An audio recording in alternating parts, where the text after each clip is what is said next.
ఇటు చూడాలి సార్ కొంచెం.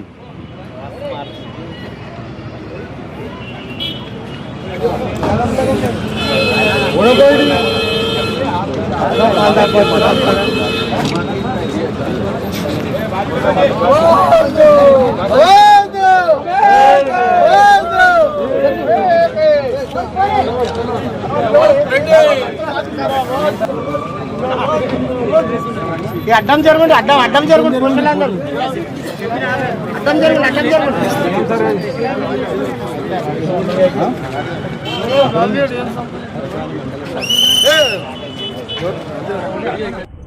తెలంగాణ ఆర్టీసీలో జేఏసీ 22వ తారీఖు నాడు రాష్ట్ర జేఏసీ పిలుపు మేరకు స్థానిక జైరాబాద్ డిపోలో కూడా మేము కూడా ఆర్టీసీ సమ్మెలకు వెళ్ళడం జరిగింది. మరి 22వ తారీఖు అర్ధరాత్రి నుంచి బస్సులు బంద్ పెట్టి 3 రోజులు రోడ్ల మీద ఉన్నాం. ప్రభుత్వం ఎన్ని ఆటంకాలు కలిగించినా, ఎన్ని ఇబ్బందులు పెట్టినా, పోలీస్ వ్యవస్థను మోహరించినా మేము 3 రోజులు ఎక్కడ కూడా తగ్గకుండా మా సమస్యల సాధనకై మేము పోరాటం చేయడం జరిగింది. మా సెంట్రల్ ఆది నాయకత్వం జేఏసీ మరి నిన్న రాత్రి సుమారుగా 10 గంటల నుంచి రాత్రి 2 గంటల వరకు కూడా చర్చలు కొనసాగించి మా ప్రధానమైన డిమాండ్స్ ఏమి ఉన్నాయో వాటన్నిటిపైన కూడా క్లారిటీ తేవడం జరిగింది.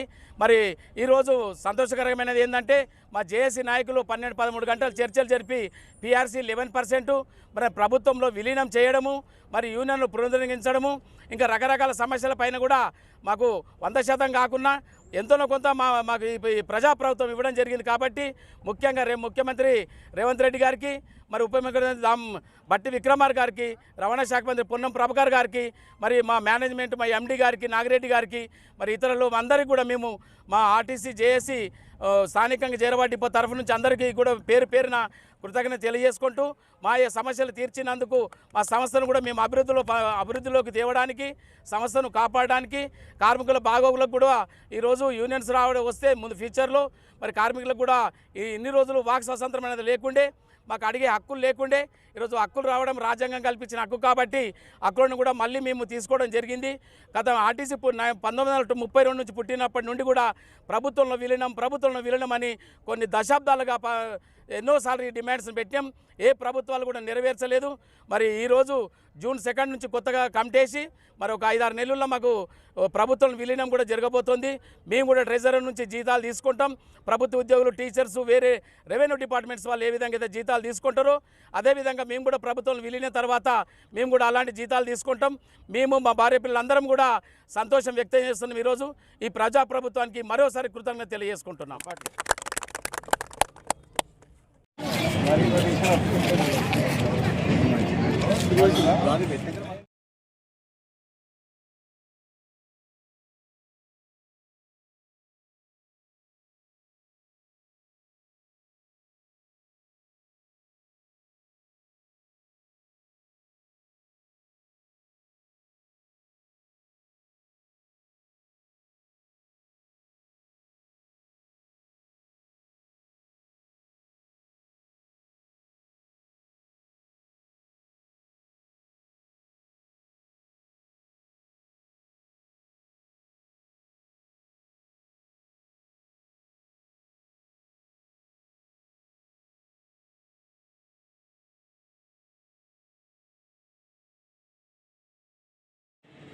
बस आ रही सर,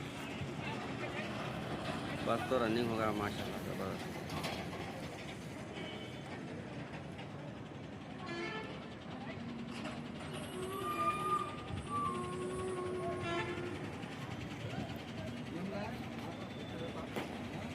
जुल्म के खिलाफ सच के साथ तो जुड़े रहिए, खबरदार रहिए सिर्फ ZHBTS न्यूज़ के साथ।